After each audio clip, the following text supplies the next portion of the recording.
प्रसार भारती अभिलेखागार की प्रस्तुति सदाबहार सुनहरे दौर का अनमोल खजाना।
इतनी क्यों पीते हो कि खड़े रहने के होश नहीं होते?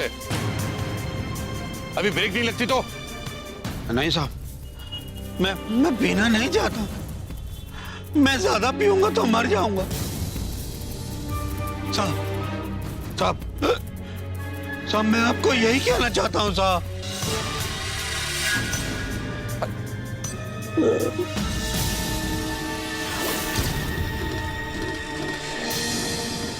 अरे कहां बीच में चले जा रहे हो?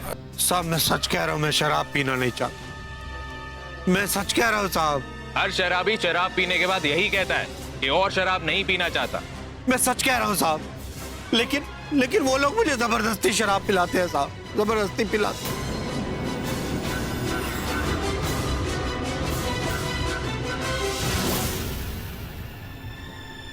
अरे हाँ मैंने कहा ना घबराओ मत, मैं 5 मिनट में पहुंचाऊंगा। हाँ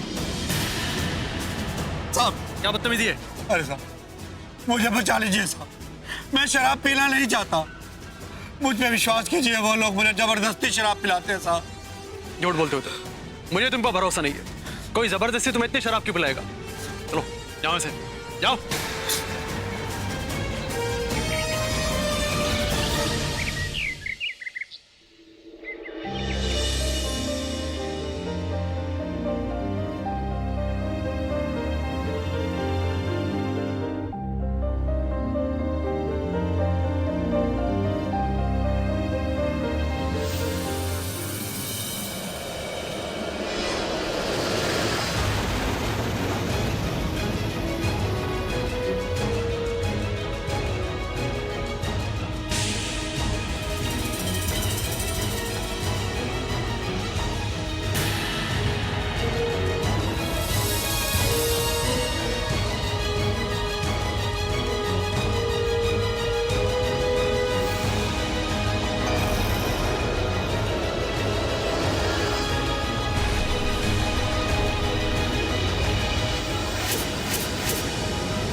नहीं साहब, मैं पीना नहीं चाहता। मैं ज्यादा पीऊंगा तो मर जाऊंगा।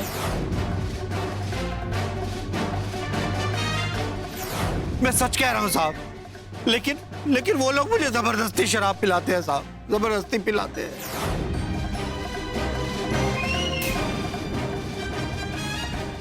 अभिनव, ये तो वही आदमी है जो उस दिन मेरी गाड़ी के साथ टकराया था। उनसे कह रहा था कि मुझे शराब नहीं पीनी। अगर मैं और शराब पीऊंगा तो मैं मर जाऊंगा। एक मिनट अभिनव, तुम्हें कैसे पता चला कि ये मुझसे यही कह रहा था? चीफ, क्योंकि ये आदमी कल मेरी बाइक के आगे आया था और वो ये भी कह रहा था कि मुझे मत मारो, मुझे बचा लो। ये लोग शराब पिला के मुझे जबरदस्ती मारना चाहते हैं। साहिल, इसका मतलब ये कि ये एक मिनट मतलब तो ये हुआ कि ये आदमी हम तीनों को कुछ कहना चाहता था जो हम समझ नहीं पाए। मगर क्या? साहिल,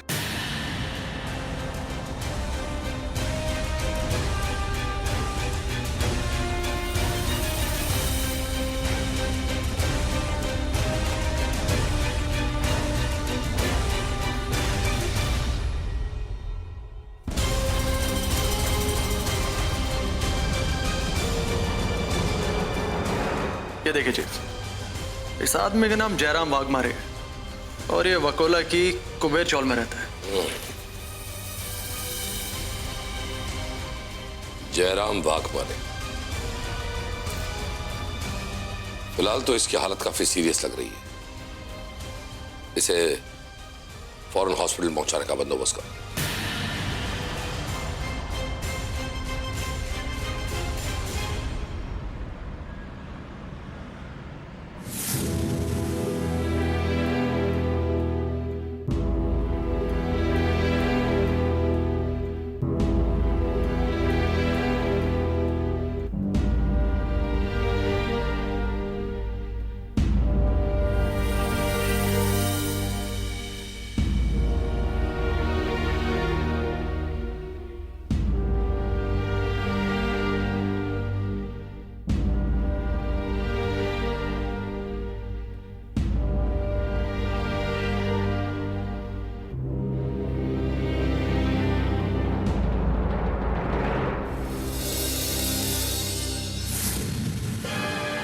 जयराम के शरीर में शराब की इतनी ओवरडोज चली गई है कि उसका लीवर इस समय एक बहुत ही क्रिटिकल सिचुएशन में आ गया है। ऐसा लगता है जैसे उसे पिछले कई दिनों से खाना पानी छोड़ के शराब और सिर्फ शराब ही दी जा रही थी। लेकिन ये कहना बहुत मुश्किल है कि वो बच पाएगा या नहीं। ओके?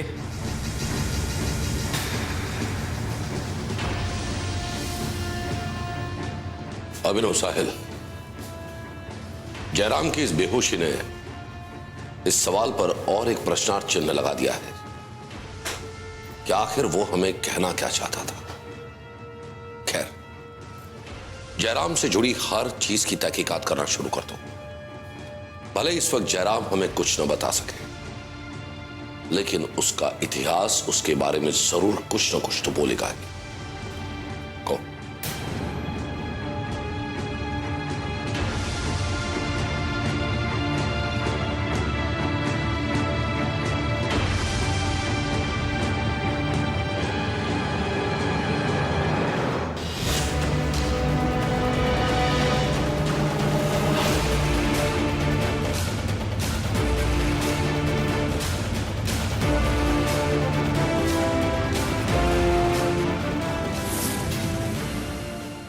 साहब, यही है जयराम का घर।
साहिल, ये जयराम तो बहुत ही गरीब आदमी लगता है।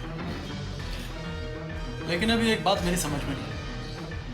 24 घंटे शराब के नशे में रहने वाले जयराम के घर से एक भी शराब की बोतल, एक भी थैली नहीं। ये बात तो सोचने वाली। ये जयराम यहाँ कितने साल से रहता है? यही करीब 3 साल से।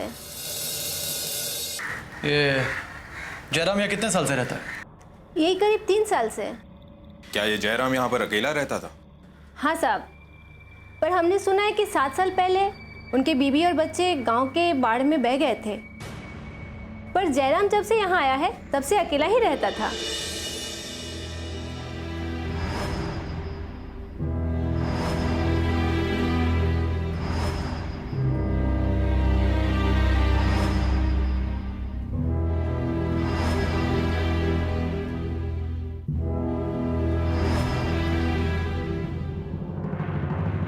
अच्छा एक बात बताओ, क्या कभी जयराम का कोई दोस्त या रिश्तेदार उससे यहाँ मिलने आया था? नहीं साहब, लेकिन मैं कभी कभी सोचती हूँ कि आवारा घूमने वाला जयराम को खिलाता कौन था और इतनी शराब पिलाता कौन था।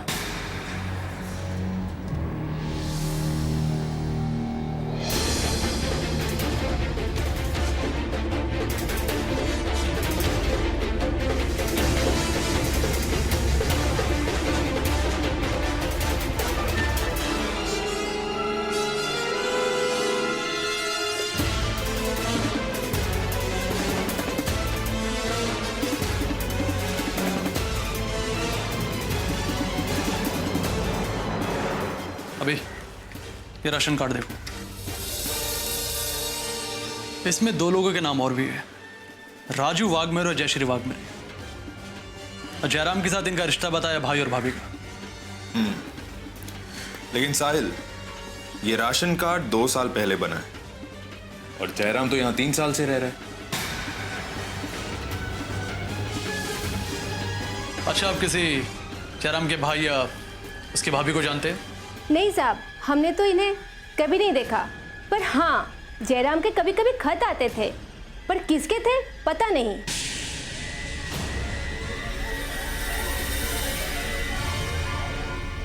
इसका मतलब हमें यहाँ के पोस्टमैन से मिलना पड़ेगा।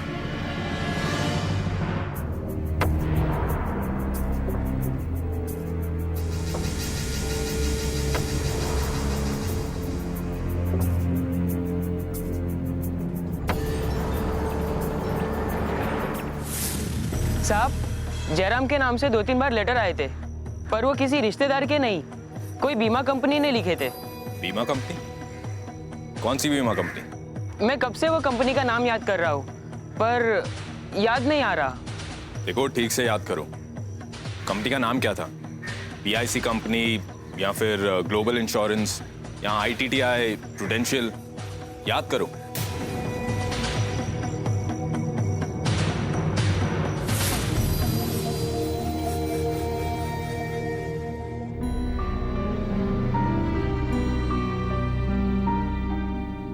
हाँ साहब, 2 साल पहले जयराम का राशन कार्ड बना है। अच्छा एक काम करो, जयराम के भाई और भाभी राजू जयश्री, क्या उन दोनों का नाम भी राशन कार्ड में है? मुझे देखकर बताओ।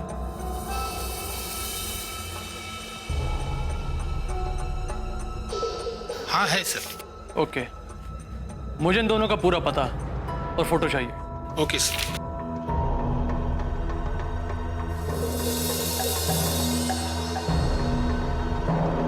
सर, हैरानी की बात यह है कि जयराम के सारे डिटेल्स हैं, लेकिन उसके भाई और भाभी का कोई डॉक्यूमेंट्स नहीं है, नहीं फोटो और नहीं एड्रेस। क्या?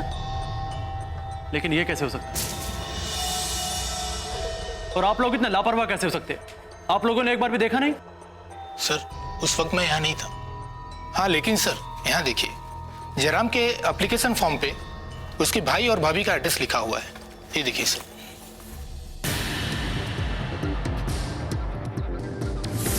साहब, बीमा के हर रोज के कितने लेटर बांटता हूँ, कुछ याद नहीं आ रहा, पर मेरे ख्याल से वो सारे लेटर हरे रंग के थे।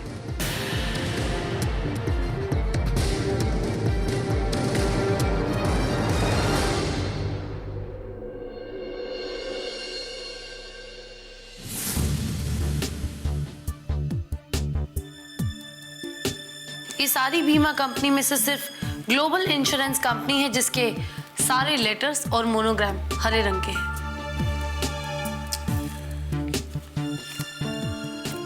अभिनव, इस ग्लोबल इंश्योरेंस कंपनी में फोन करो और पता लगाओ।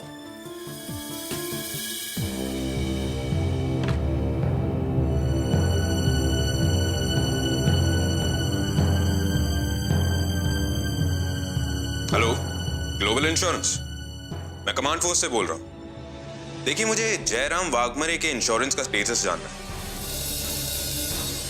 व्हाट? जयराम वाघमरे के नाम पर 2.5 करोड़ की पॉलिसी है? Are you sure? देखिए, मैं उस जयराम वाघमरे की बात कर रहा हूं जो कुबेर चौल में रहता है, बकोला में। पता भी यही दिया है। अच्छा, कितने साल पहले निकाली गई थी ये पॉलिसी? 2 साल पहले? अभिनव, ये पूछो कि ये इंश्योरेंस पॉलिसी में नॉमिनी कौन है? अच्छा, आप मुझे बता सकते हैं कि इस पॉलिसी के नॉमिनीज कौन है? राजू वाघमरे और जयश्री वाघमरे। कौन है ये? उसके भाई भाभी? अच्छा, इस पॉलिसी के प्रीमियम कौन भरता है? जयराम के बैंक से चेक गए? Okay, thanks. कमाल है, जोबड़पट्टी में रहने वाला एक शराबी और उसके नाम पर 2.5 करोड़ का बीमा, उसका बैंक में अकाउंट भी और इतनी भारी रकम के इंश्योरेंस प्रीमियम भी वो ठीक तरह से रेगुलरली भरता है। ये चक्कर कुछ समझ में नहीं आया। चीफ, ये गुत्थी तो आप जयराम के भाई और भाभी ही सुलझा सकते हैं। ये नहीं हो सकता शाइना। चीफ, मैं राशनिंग ऑफिस से मुझे जयराम के भाई और भाभी का पता मिला था। मैं उस पते पर गया भी था। और सबसे खास बात चीफ, उस पूरे इलाके में राजू और जयश्री वाघमारे को कोई भी नहीं जानता है। इसका मतलब चीफ, जयराम वाघमरे के भाई भाभी ने राशन कार्ड में अपनी गलत डिटेल्स लिखवाई। मगर आखिर उन्होंने ऐसा किया क्यों? चीफ, कहीं ऐसा तो नहीं है जयराम कोई गैंगस्टर या फिर 2 नंबरी हो जो कि लो प्रोफाइल रहने के लिए एक छोटी सी खोली में रहता हो? नहीं शायद। मुझे नहीं लगता है कि जयराम ने खुद ये सारे इंश्योरेंस प्रीमियम भरे हो, क्योंकि दिखने में तो वो बिल्कुल अनपढ़ लगता है। मुझे ये भी नहीं लगता कि बैंक के इतने सारे और बड़े ट्रांजैक्शन जयराम अकेले हाथों कर सके। अभी तुम बैंक जाकर इस बारे में पता लगाओ। और साहिल, तुम इस बात का पता लगाओ कि जयराम की इस इंश्योरेंस पॉलिसी किस एजेंट से ली गई है।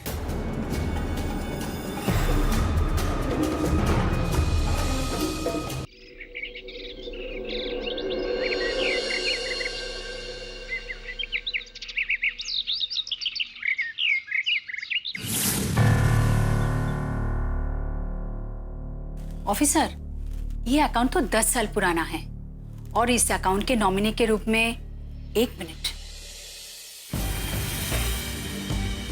हाँ, कोई जयश्री और राजू वाघमारे हैं, जयराम के भाई भाभी।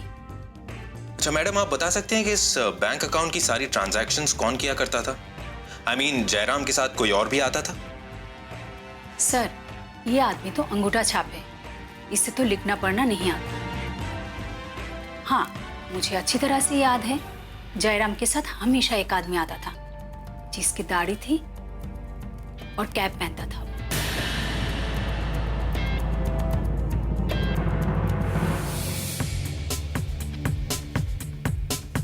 चीफ, जयराम का बैंक अकाउंट 10 साल पुराना है और पिछले 10 सालों से उसके बैंक अकाउंट के नॉमिनीज राजू और जयश्री, यानी कि उसके भाई और भाभी। अभी इसका मतलब ये कि या तो ये काम जयराम के असली भाई भाभी ने किया है और या तो फिर कोई है जिन्होंने अपने आप को जयराम के नकली भाई भाभी बना लिया है।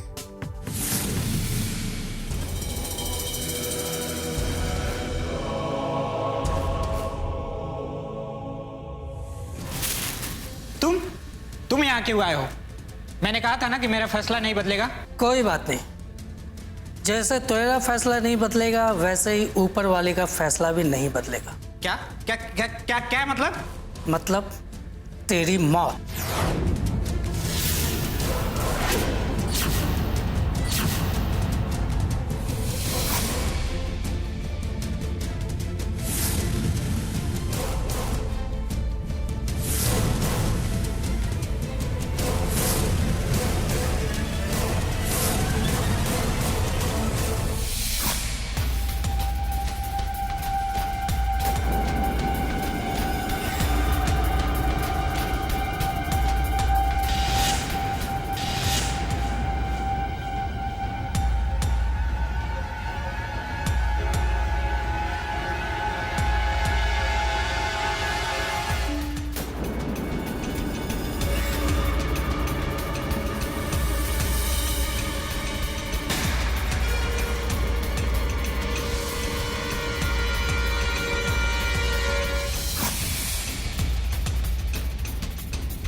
यही है सर जो जयराम के साथ बैंक में आता था।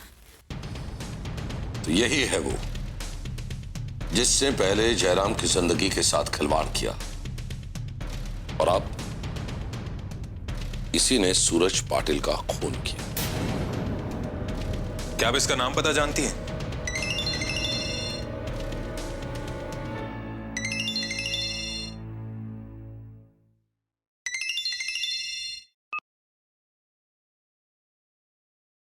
जी डॉक्टर साहब। क्या जयराम की तबीयत बिगड़ गई है? जी हम फौरन वहां पहुंच रहे हैं।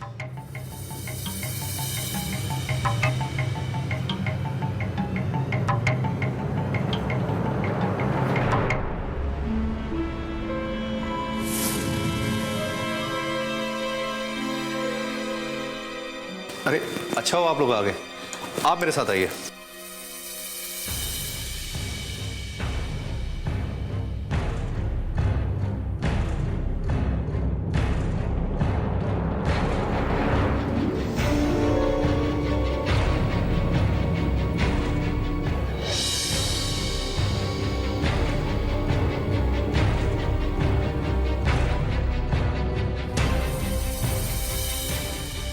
क्या हुआ चीफ? जयराम तो इस गुत्थी को सुलझाए बगैर ही चला गया, लेकिन हमें तो हमारी ड्यूटी निभानी हुई। अभी एक काम करो, सारे न्यूज चैनल और अखबारों में यह खबर छपवा दो कि जयराम की मौत हो गई है, और साथ में यह इंफॉर्मेशन भी देना कि अगर जयराम का कोई भी करीबी रिश्तेदार है तो 1 हफ्ते के अंदर अंदर उसके अंतिम संस्कार के लिए आ जाए।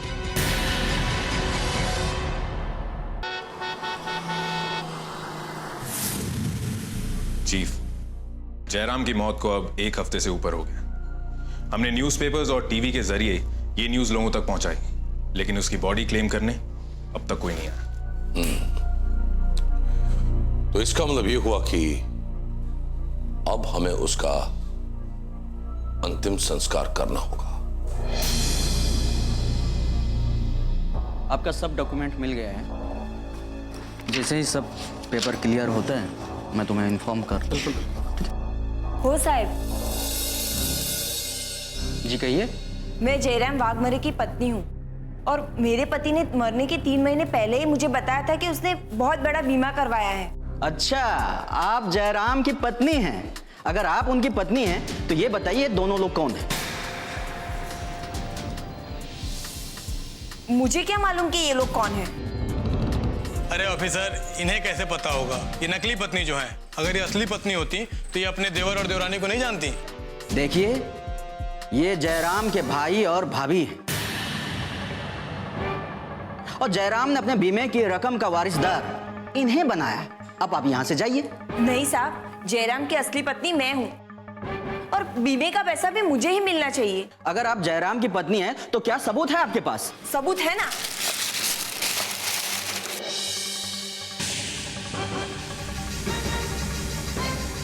ये देखिए राशन कार्ड, और ये देखिए शादी की तस्वीरें।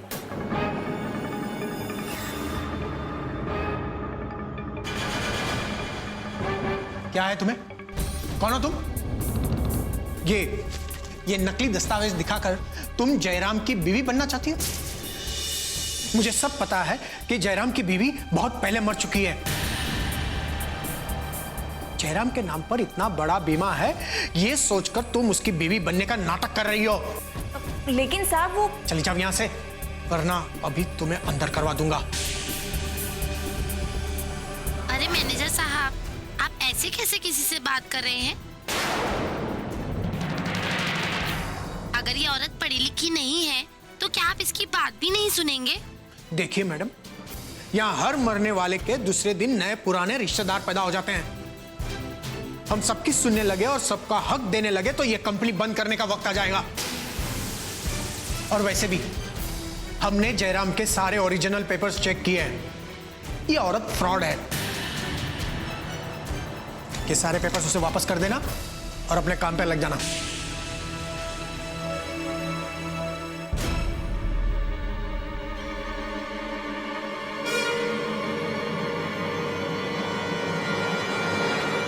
जयराम की बीवी जिंदा कैसे हो गई? मर गई थी ना वो। ठीक है, तो उसे फिर से मुर्दा कर दो।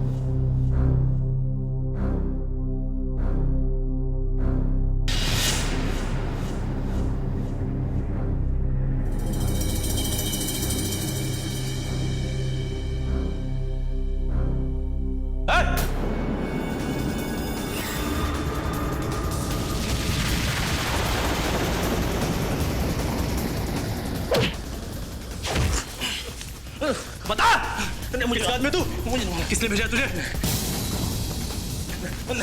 बोल। नहीं मुझे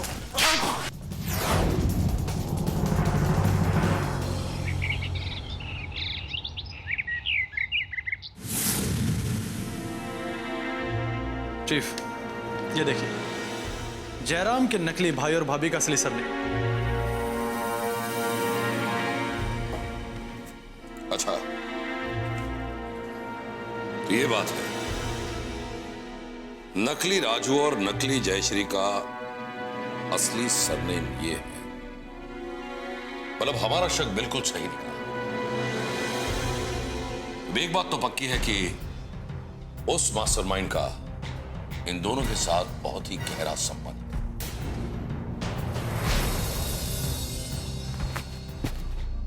जी कहिए। जी, हम जयराम वाघमारे के भाई भाभी हैं। मैं राजू और ये मेरी पत्नी जयश्री। लेकिन जयराम जी की मौत के बाद हमने अखबार में इश्तिहार दिया था। उस वक्त आप लोग जयराम जी की अंतिम विधि के लिए आगे क्यों नहीं आए? साहब हम सांगली के पास एक छोटे से गांव में रहते हैं। दिन रात खेत मजदूरी करते हैं, अखबार वगैरह नहीं पढ़ते साहब। वो अखबार उस दिन रद्दी में पड़ा और हम लोग यहाँ आ पहुंचे। हम कैसे मान लेंगे जयराम के असली भाई और भाभी आप? हम सारे कागज साथ लाए हैं सर, ये देखिए।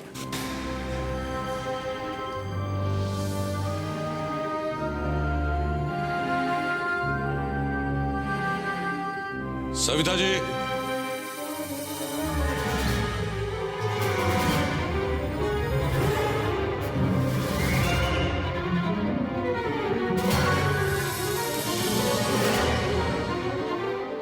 राजू वाघमारे और जयश्री जी,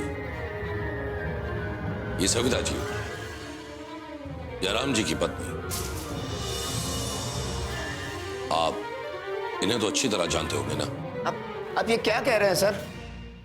मेरी भाभी तो 7 साल पहले बाढ़ में मर चुकी है। होय साहब, ये मेरी जेठानी नहीं है,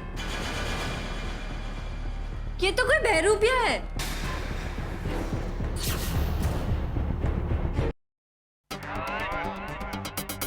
शुक्ला जी, ये सारी फॉर्मेलिटीज होती रहेगी। पहले इनको 2.5 करोड़ का चेक दे दीजिए। रुकिए मैनेजर साहब।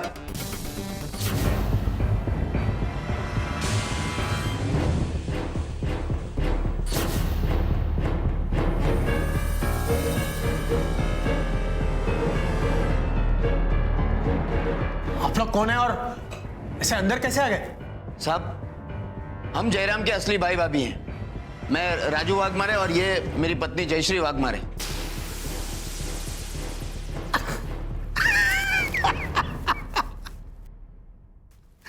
जयराम बेवड़े ने 2.5 करोड़ का बीमा क्या निकाला? सारी दुनिया उसके भाई भाभी बन गई। अरे नहीं साहब, आप चाहे तो हम साबित कर सकते हैं, हम ही जयराम के असली भाई भाभी हैं। ठीक है, तो फिर साबित करिए और फिर आइए।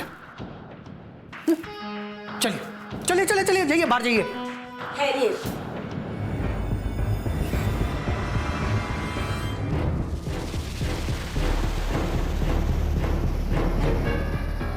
जयराम की पत्नी अभी तक जिंदा है।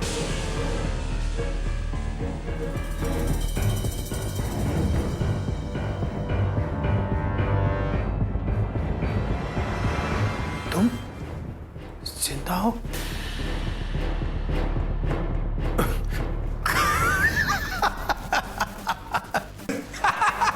लो, अब जयराम की नकली बीवी भी आ गई। देखिए, ये जयराम की नकली पत्नी है, असली हम है, इसलिए बीमा की रकम हमें ही मिलनी चाहिए। ये गलत है। जयराम की असली पत्नी मैं हूं, इसलिए उसके बीमे की रकम मुझे ही मिलनी चाहिए। तुम तीनों को कुछ नहीं मिलेगा। जयराम का असली भाई ये है।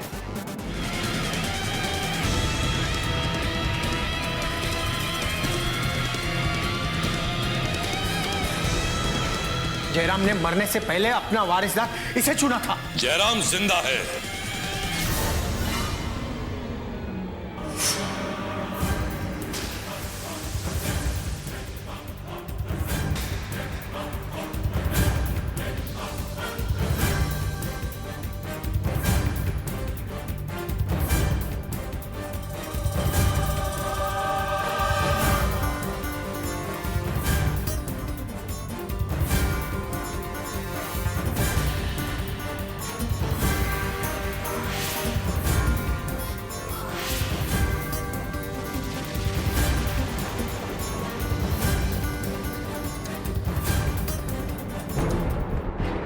अगर किसी ने कोई होशियारी करने की कोशिश की तो मैं इसकी खोपड़ी उड़ा दूंगा। बोल रहा हूं मैं इसकी जान ले लूंगा, बता रहा हूं मैं।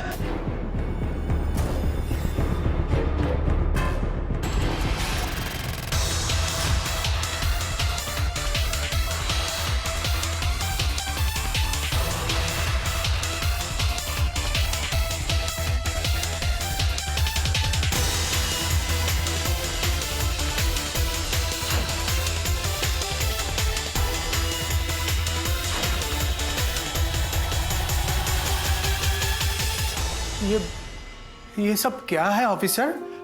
और ये सविता जिंदा कैसे हो गई? सिर्फ सविता ही नहीं, जयराम भी जिंदा है। What? और वो हमारी कस्टडी में है। और हां, तुम जिसे जयराम की पत्नी समझ रहे हो, असल में वो शिल्पा, कमांड फोर्स की खुफिया एजेंट।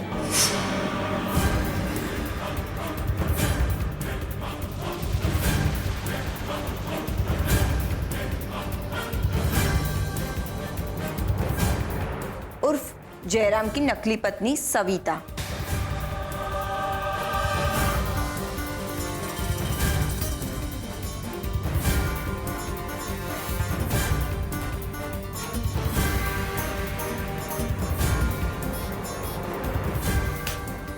क्यों पांडे साहब, कैसा लगा हमारा खेल?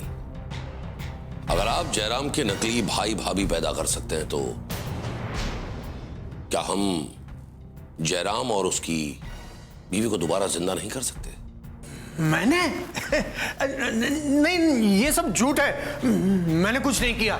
अरे पांडे साहब, जरा सुन तो लो, बाद में रिएक्ट करना।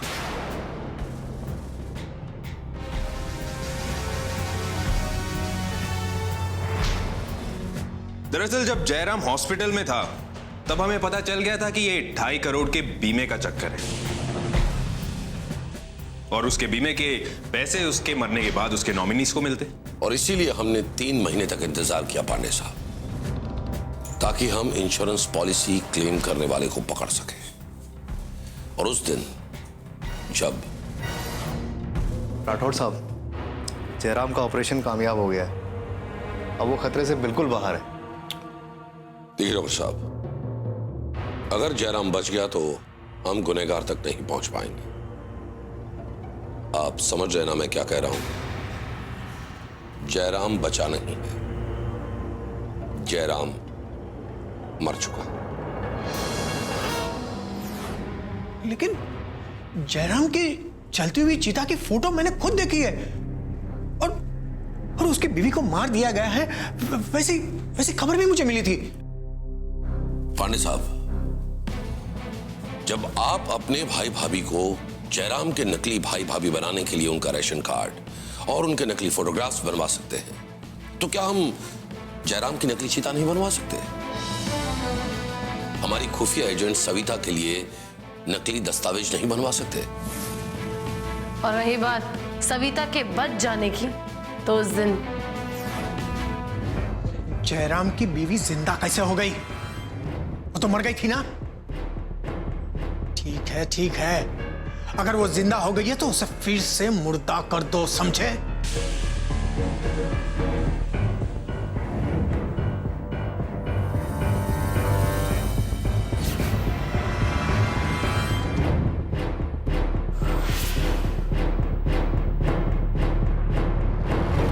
और हमने जयराम के घर में तुम्हारे गुंडों को फंसाने के लिए जाल बिछाया, ताकि सविता का मारने का तुम्हारा प्लान उल्टा हो जाए। और बाद में हमें ने तुम्हारे गुंडों से झूठ बुलवाया कि उन्होंने सविता का कत्ल कर दिया है। हमें तो बहुत पहले ही पता चल चुका था कि इस प्लान के मास्टरमाइंड तुम हो। और जब हमें यह पता चला कि नकली राजू और नकली जयश्री के असली नाम अरुण और आरती देव नहीं, बल्कि अरुण पांडे और जयश्री पांडे है, बस ये पांडे सरनेम सुनते ही हमने तुम पर नजर रखना शुरू कर दिया। बैंक ऑफिसर ने एक दाढ़ी और कैप वाले का स्केच बनवाया था, और फिर जब कंप्यूटर से हमने उस स्केच में दाढ़ी और कैप हटा दिया, तब सारी असलियत सामने आ गई। और हम समझ गए कि सूरज का खून अरुण ने ही किया है, और हम तुम्हें असली मौके पर पकड़ना चाहते थे जिस वक्त उस 2.5 करोड़ के चेक की हेराफेरी हो रही हो।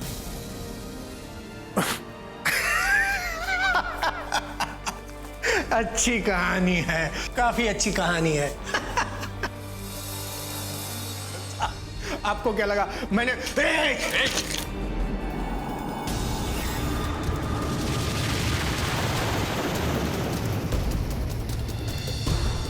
कोई होशियारी नहीं दिखाएगा। तुम इस तरफ आओ, इस तरफ, कोई होशियारी नहीं। अगर होशियारी दिखाई ना तो इसके सर में छेद कर दूंगा, समझे?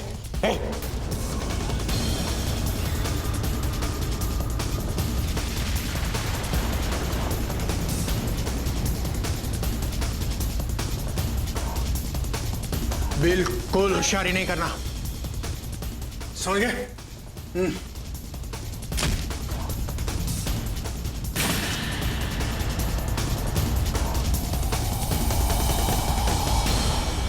बोलो, बोलो, तुमने ये सब क्यों किया? बोलो।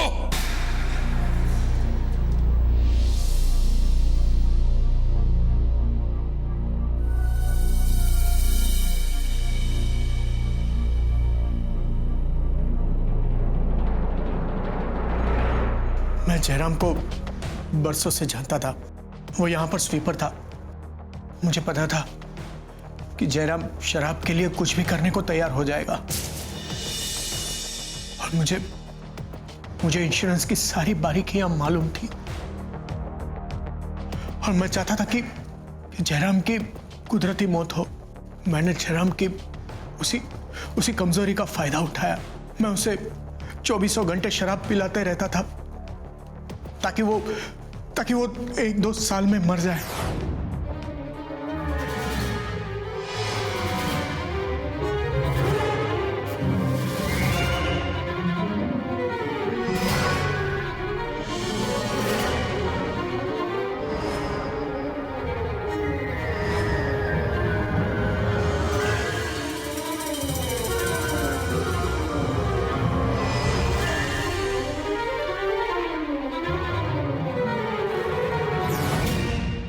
सब कुछ हमारे प्लान के हिसाब से चल रहा था, मगर जयराम ने कमांड फोर्स की मदद ली और सब चौपट हो गया।